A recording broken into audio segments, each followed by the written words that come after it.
क्या बात है।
अच्छा बाबूजी, फिर से एक ऐतिहासिक बिरहा कभी हमारे गुरु शरण यादव की यह अनुपम रचना है।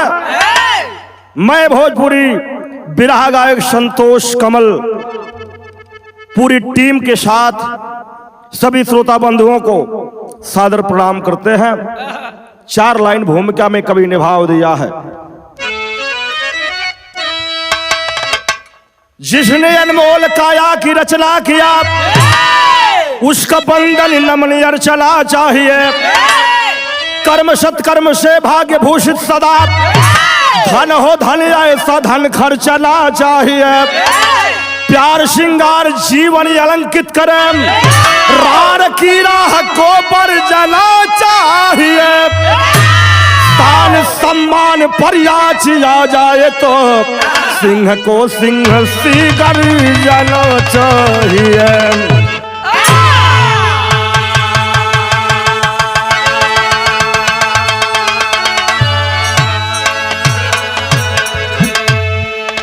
चार लाइन भूमिका में कवि ने वीरों की परिभाषा बताई है। वीर और वीरांगना होते कैसे हैं। जिसने अनमोल काया की रचना किया उसका बंधन नमन अर्चना चाहिए। कर्म सत्कर्म भाग्य भूषित सदा, धन हो धन ऐसा धन खर्चना चाहिए। क्या लाइन है। प्यार श्रृंगार जीवन अलंकित करे, रार की राह को बरजना चाहिए। शान सम्मान पर आंच आ जाए तो सिंह को सिंह सी गर्जना चाहिए।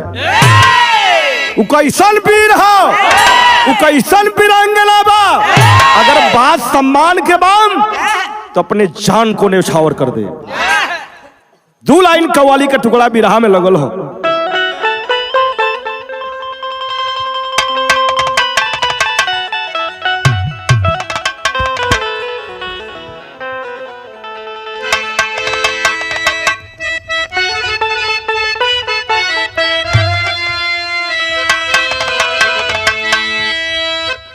अरे खुदा तुझसे अर्जी लगा,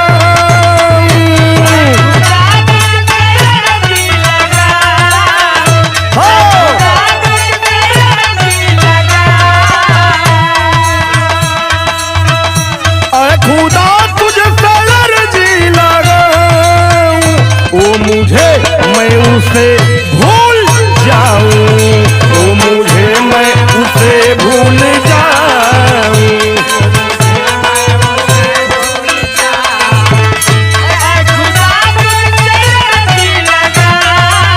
क्या बात है, वाह भैया वाह। भूल जाऊं,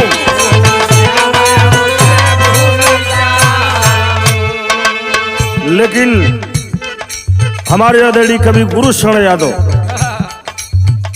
की कलम नारियों के प्रति कितनी सुंदर लाइन लिख रही है। क्या लिख रही मास्टर।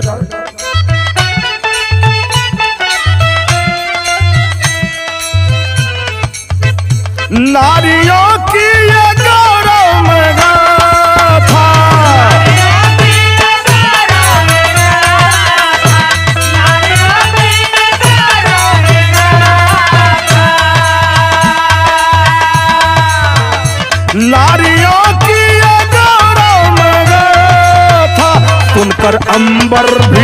मस्तक झुकाता, सुनकर अंबर भी मस्तक झुकाता।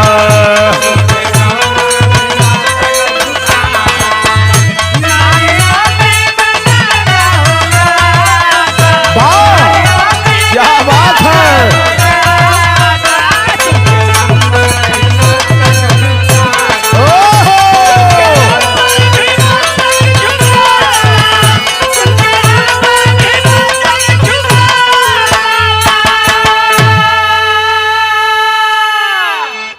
है बाबूजी, इस इतिहास में सिर्फ पुरुष ही नहीं बल्कि नारियों ने अहम हिस्सा लेकर इतिहास में अपना नाम लिखवाने का काम किया है।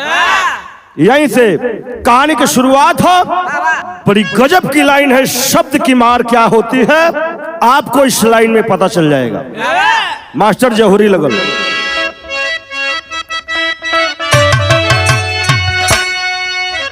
ब्रह्मांड की अमिट निशानी,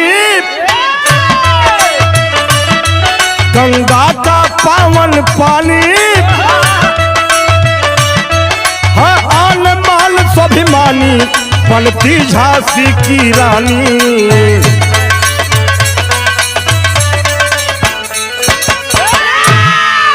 रणचंडी की अवतारी,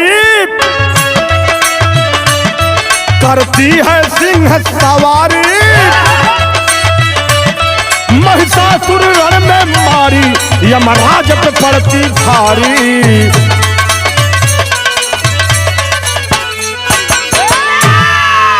है ऐतिहासिक एक गाथा, चकरी थी भारत माता, हिंद की छाती ऊपर मुगलों का ध्वजा लहराता।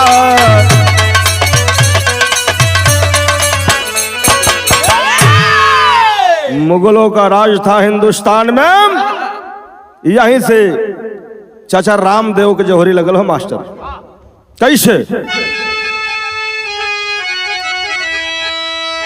आगरा में क्रूर कसाई, मीना बाजार लगवाता, सुंदर बालाओं को वो जबरन वहां बुलाता, सारे राजाओं का सर लज्जा से है झुक जाता, बेशर्म दुशासन हंसता, इज्जत नीलाम करवाता। तब देख हिमालय रोला, अंबर भी सिर झुकाता, एक दिन रानी पद्मा को दरबारी आपत्ता लाता, गर्जी बा खबर सिंगनी अब दुखड़ा लाता जाता।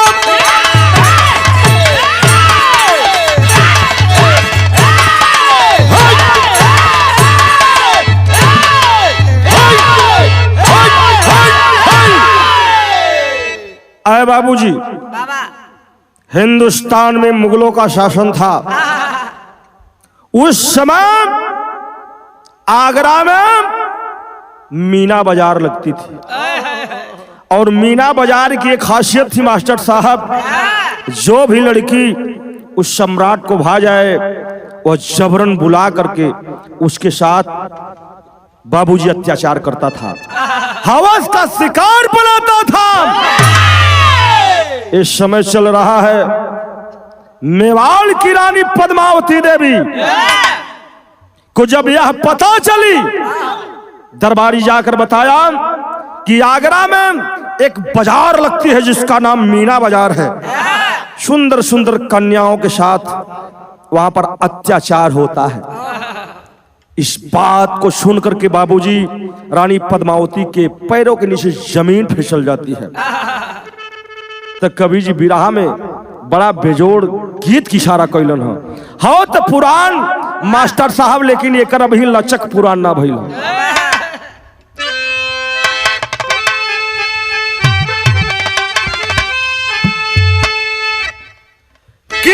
सोन कैला बलम,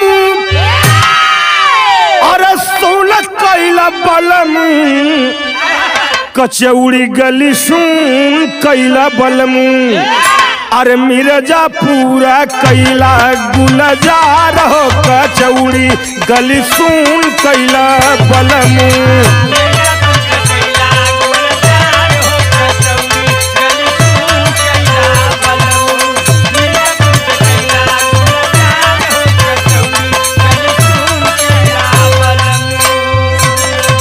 लेकिन विराम में कवि जी लिख रहे हैं, गुरुशरण यादव की कलम लिख रही है, इस अत्याचार से जो राजघराने के रजवाड़ा लोग थे सबका मस्तक झुक गया। बहन बेटियों को सरेआम इज्जत नीलाम हो रही है। लेकिन जब पद्मावती रानी को खबर मिली है, अभी मैं भेद नहीं खोल रहा हूं और राजा कौन था, क्योंकि जब भी वह लड़की को दबोचता था तो बाबूजी एक नकाब लगा होता था, सिर्फ आंख दिखती थी, चेहरा नहीं दिखता था। वह राजा कौन था आगे बिरहा में आपको मिलेगा। लेकिन रानी के आज खून खौल गई बा छत्राणी के, पद्मावती देवी के। तो कहले है कहा जाई के तैयार हो, जाई के तैयार हो कि जाई के तैयार भइली रानी। पहिनी चुनरिया देखा धानी, जाई के तैयार भइली रानी।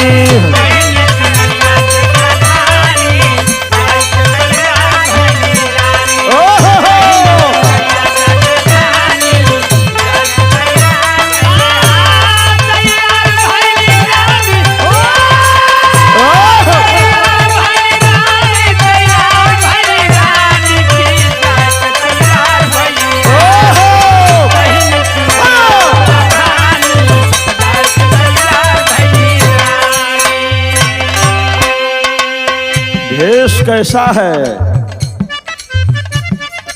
श्रृंगार रस का वर्णन कवि जी कर रहे हैं। रानी पद्मावती देखने में जितनी खूबसूरत है उतना ही खूबसूरत श्रृंगार कर रही उस नकाबपोश के लिए जो मीना बाजार लगवाता है और बालाओं के साथ अत्याचार करता है। कैलिन का मंगिया में सिंदूर माथ टिकवा सजाई के,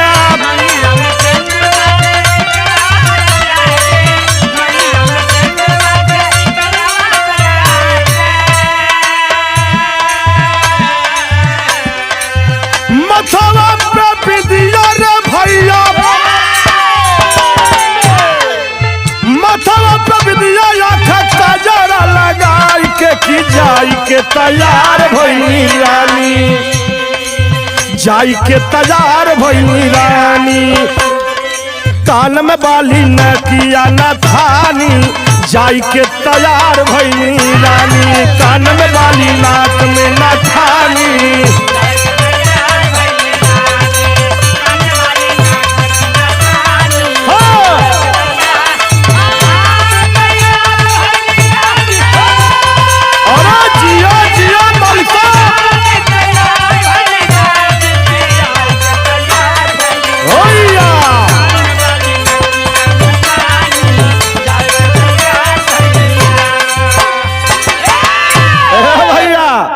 मांग में सिंदूर, माथ पे टीका और आँखी में कजरा, बाले में गजरा, काने में बाली, नाक में नथुनी, ओठ में लाली लगा करके अपना श्रृंगार कर रही हैं। आज अपना चेहरा जब शीशे में देखती हैं क्या खूबसूरत अदा है। आज स्वयं उस भेड़िए का शिकार बनने जा रही हैं, क्योंकि देश की बहन बेटियों पर अत्याचार हो रहा है। साथियों देखिए, इतिहास में कुछ ऐसे राज छुपाए गए हैं जो बिरहा के माध्यम से आपको बताने का काम हम कर रहे हैं। साथियों होता क्या है, गजर हरी बाजू बंद चूड़ी कंगना, अरे बिछुआ अंगूठी पायल, कहा बिछुआ अंगूठी पायल, बाजा छाला छाला ला की जाई के तैयार भइली रानी, जाय के तैयार भइली रानी, मेहंदी कमर बंद दिल जानी, जाय के तैयार भइली रानी।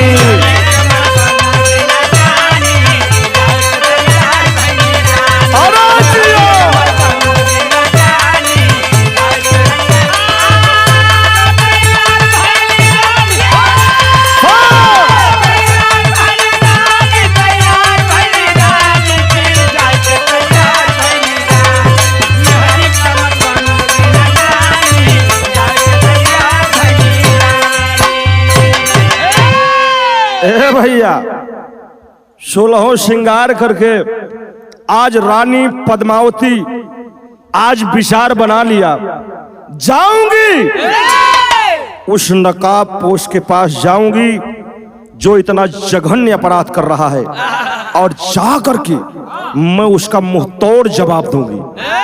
तो कैली ना का विराह में तर्ज बदलत,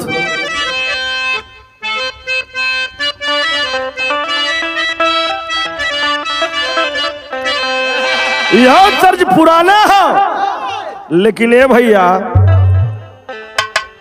एक अंदाज अब वहीं तक ताजा है। कैसे रामदेव चचा गावे हो, अरे गजब हरक हे गजब हरक गुजारिया गजब करे हो,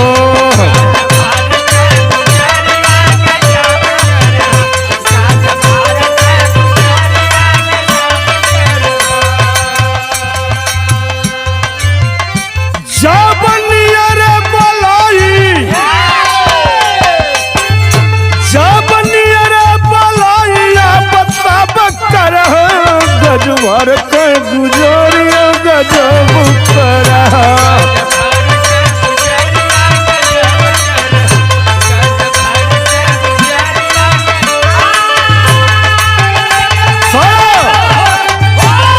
सही बहादुर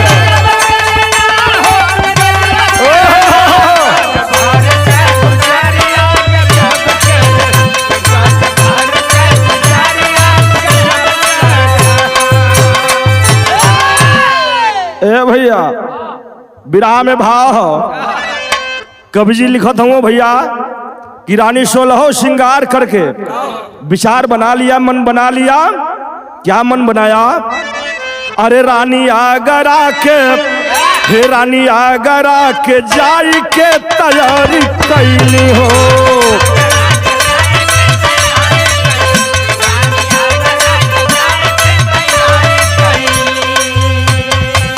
वही चलिया के बीच में, अरे वही चलिया के बीच में अरे कतारी धैली हो, रानी आगरा के जाई के तैयारी कैली हो।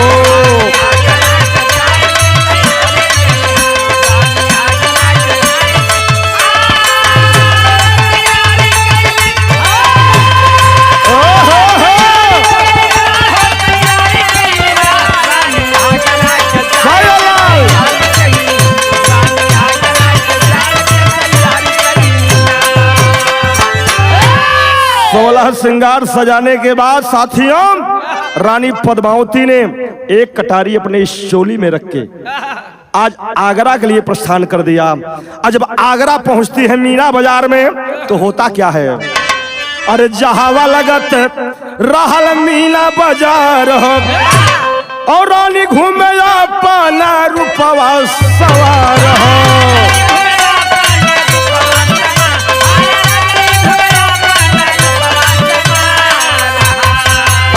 रानी देखे पर छाई बेकरारी भइल हो, रानी चोलिया के बीच में कतारी धइल हो। ए भैया आज मीना बाजार में जा करके उस बाजार में चारों तरफ घूम रहे 16 श्रृंगार बाल को आगे करके चंद्रमा जैसा चेहरा चमकत हो, और घूमते घूमते एक चक्कर, 2 चक्कर, 3 चक्कर, चौथे चक्कर में रानी को एक परछाई दिखी जो पीछा कर रही है। और पीछा कौन कर रहा है, होता क्या है, और एक नकाब पोश बहिया में खींचा और जैसे भेड़िया कोनो हिरनी के बीचा।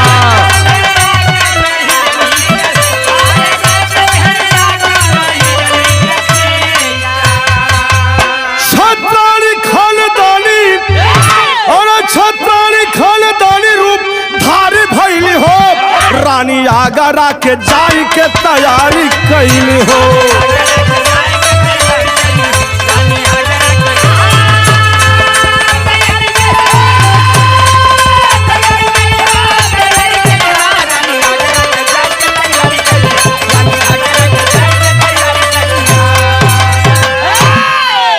जब परछाई को रानी पद्मावती ने देखा तो साथियों होता क्या है, जान गई कि भेड़िया आ गया है, सतर्क हो जाओ। और देखते देखते पलक झपकते उस नकाबपोश ने अपने बाहों में गिरफ्त कर लिया। और जब गिरफ्त कर लिया तो रानी बाबूजी घूंघट उठा करके असली रूप में आ जाती हैं। जब असली रूप में आई हम तो माहौल और भाव समय कैसा है, बिरहा में तरज लगल, बिरस की तरफ बिरहा चलल है।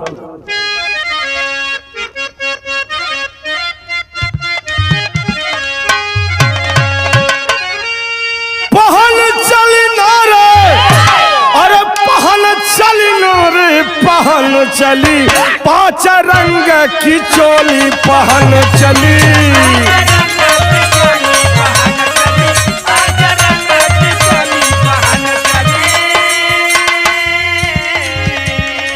लेकिन साथियों उस नकाबपोश की बाहों में रानी पद्मावती है, बाहों झटक कर सामने आती है और कैलन है का गरज पड़ी ना हो, अरे गरज पड़ी ना हो, गरज पड़ी जैसे समर में कल्याणी गरज पड़ी।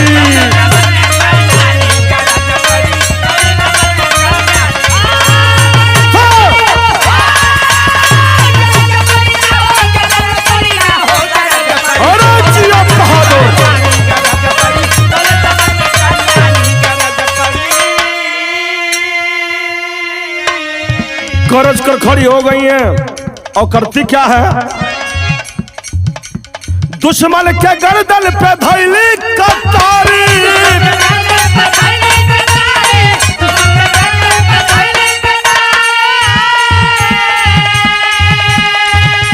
लागत दुर्गा फिर रण में पधारी।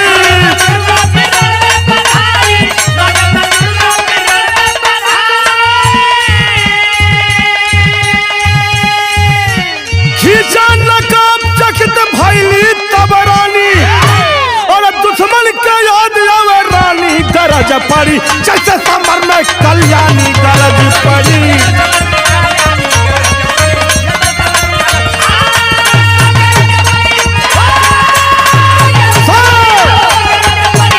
अरे जिया बहादुर,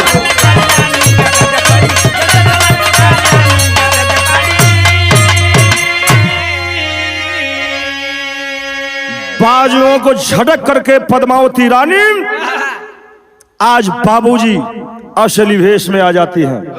खींच लिया कतार और कतार खींच कर बाबूजी एकदम चाप की चढ़ बैठल ही, ऊपर चढ़ के बैठल है कि मामा आप बतावा कैसन मेहरारू तो के चाहिए। जब नकाब हटता है तो हम मुगल सम्राट कौन था, अब यह भेद बता रहा हूं। अकबर कहे हमार भेद स्वीकार हो,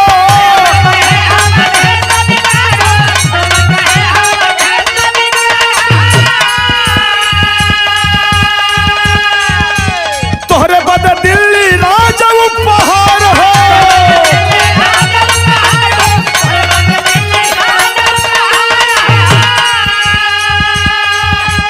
खुशियों से भर दूंगा झोली तुम्हारी, अरे बन जा हमार पटरोनी गरज पड़ी कमर में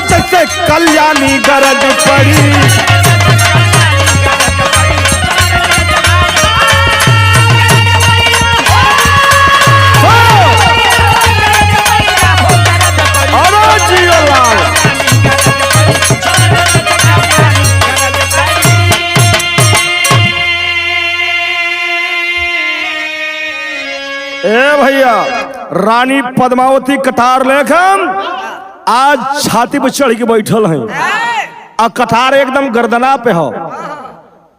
अकबर कह रहा है मेरे जान को बख्श दो, इसके बदले में दिल्ली आपको उपहार में दे दूंगा, तुम्हारी झोली खुशियों से भर दूंगा, लेकिन एक बात मेरी मान लो, मेरी पटरानी बन जाओ। साला पड़ा लो नीचे, लेकिन अब वहीं तक वो हवस के पुजरिए है, विवाह शैली में कभी निभाव दिया।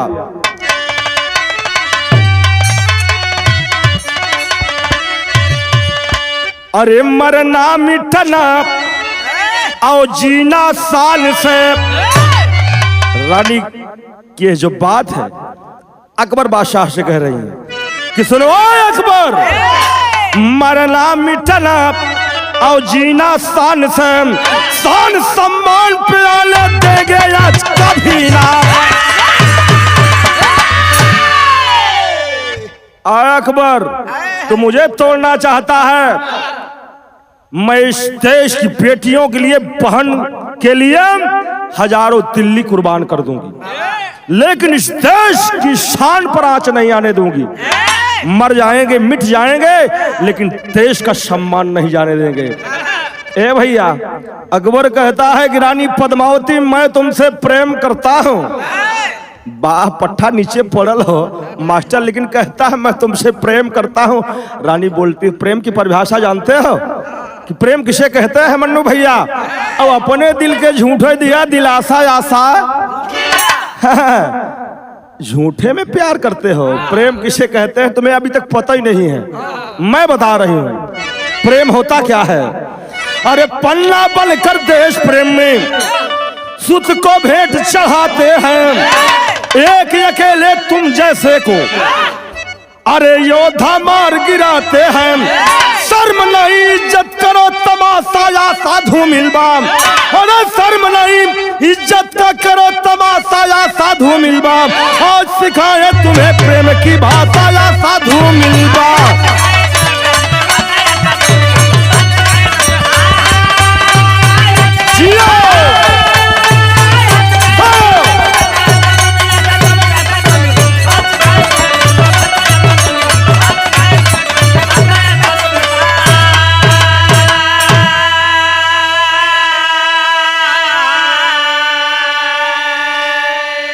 तुम्हारे जैसे हरामखोर, तुम्हारे जैसे गद्दार, तुम्हारे जैसे नापाक इरादे वाले यहाँ पर लाखों आए और गए, लेकिन देश का सम्मान नहीं गया, नहीं झुका। पन्ना जैसी माँ स्वयं अपने बेटे को बलि चढ़ा दिया और शर्म नहीं आती। आप कहते हो मैं मुगल सम्राट हूं।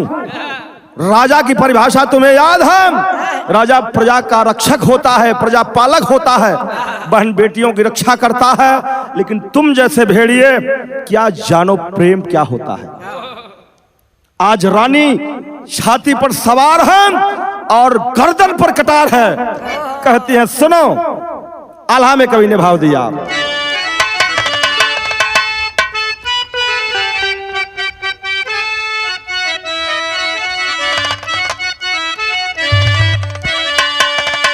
मुगल सम्राट अकबर, कान खोलकर सुनो जो मैं कहने जा रही हूं। एक कवि की जो कलम है आग उगलने का काम कर रही है।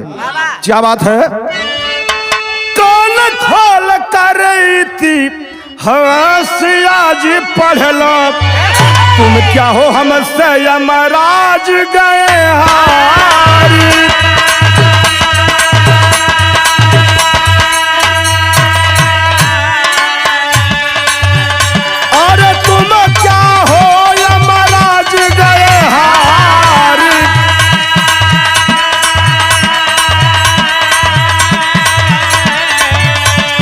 कसम में वार की है जान भले जाए,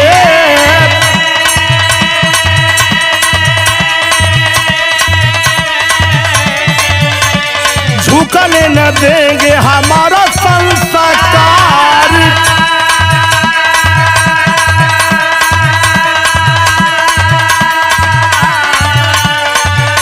ये कछत्री यह चैलेंज तुम्हें देती,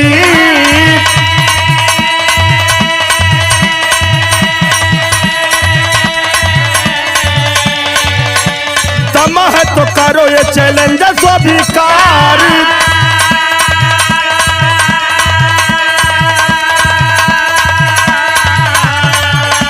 सारे मई इज्जत नीलाम नहीं होगी।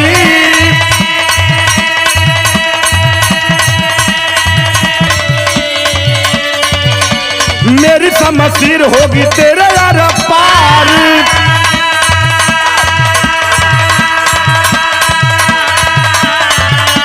अकबर कहे कि कुछ रहम करो हम पर।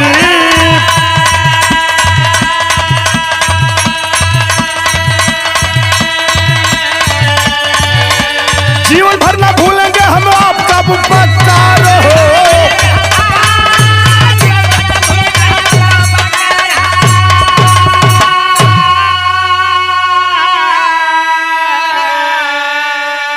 अरे रानी कहीं बख्श दिया जान तेरा, अब रानी कहीं बख्श दिया जान तेरा, लेकिन आगरा में ना चली मीना बाजार बोला।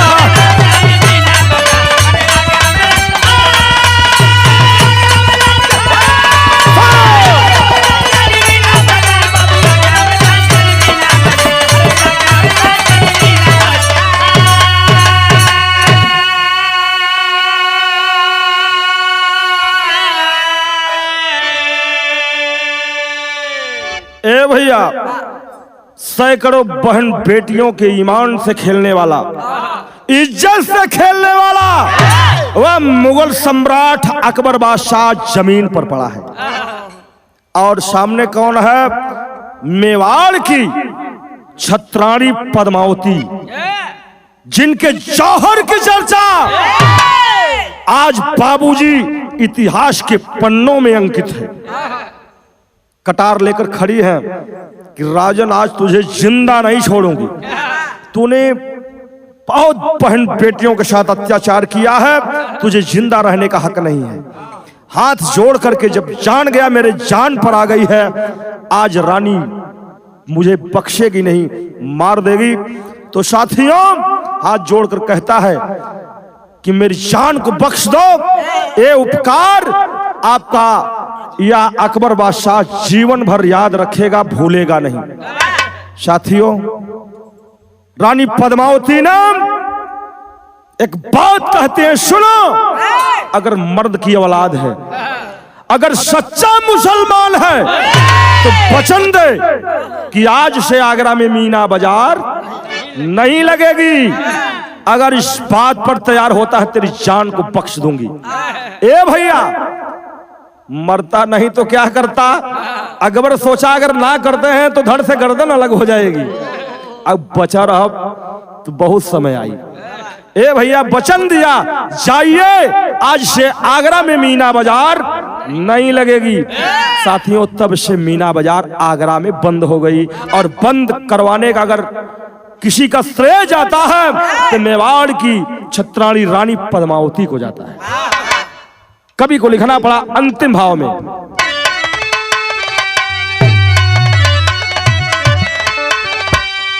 धन्य रानी छत्राणी बीच समर भइली, तोहर जौहर के किरतिया अमर भइले।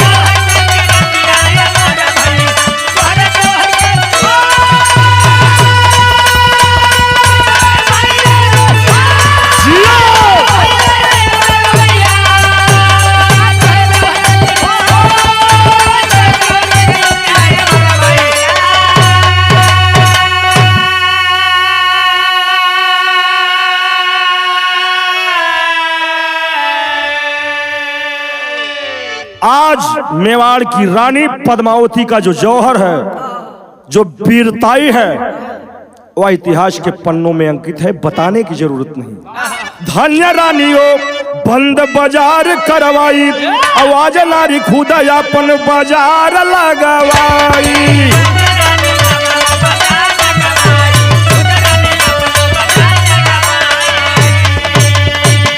लोक लाज मिटल, बेशर्मी नजर भइली, तोहर जौहर के किरतिया अमर भई।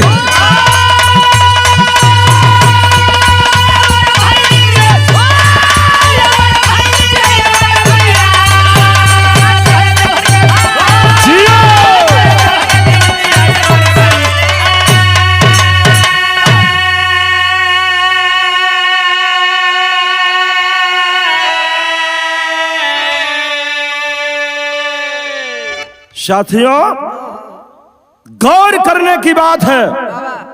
कवि की जो कलम है, हमारे कवि गुरुशरण यादव की जो कलम है, समाज को देख करके यह लाइन लिखी कि धन्य है वो रानी पद्मावती ने, जिन्होंने अपने जान की बाजी लगा करके नारियों के सम्मान को बचाया। लेकिन वही नारी आज इस समय इतने हद तक गिर गई है कि अपनी बाजार स्वयं लगवा रही है। खुलेआम हर शहर में बाजार लगती है और खरीदार पहुंच जाते हैं, इज्जत के साथ खेलते हैं। साथियों, तो साथियों, जो नारी है वो इज्जत का गहना है। अगर नारी के पास इज्जत नहीं है, सम्मान नहीं है, मर्यादा नहीं है, पर्दा नहीं है, तो वह नारी कहलाने की अधिकारी नहीं है। क्योंकि इस नारी के सम्मान को बचाने के लिए कितनी बहन बेटियों ने अथक प्रयास करके लड़ाई लड़के अपने जान की बाजी लगाई। तो यह गीत यहां पर खत्म हुई। ऐ बहन बेटियों, ऐ नौजवान साथियों, अपने मान को समझिए, अपने सम्मान को समझिए। चाहे इज्जतदार मर्द हो, चाहे इज्जतदार नारी। अगर पर्दा है तो सम्मान के अधिकारी हैं, अगर बेपर्दा है तो समझ लीजिए, आगे मैं खुद क्या बताऊं, आप तो खुद ही समझदार हैं। यह गीत यहां पर खत्म हुई। आखिरी लाइन में कवि गुरुशरण यादव की कलम घराने का परिचय दे रही है।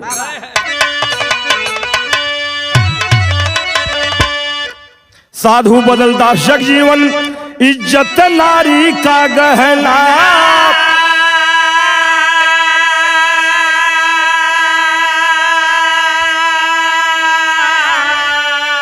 सूरज पाल कह जगन्नाथ, आत्मा देती है उलहना हो।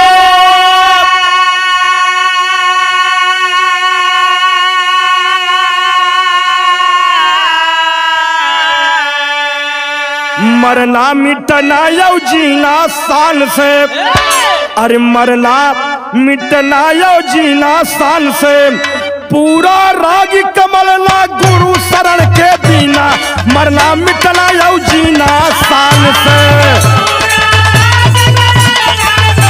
वाह वाह, क्या बात है।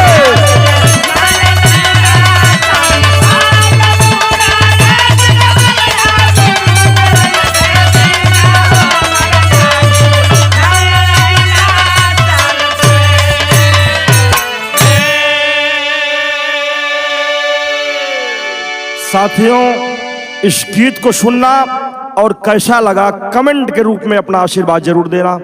बहुत बहुत धन्यवाद।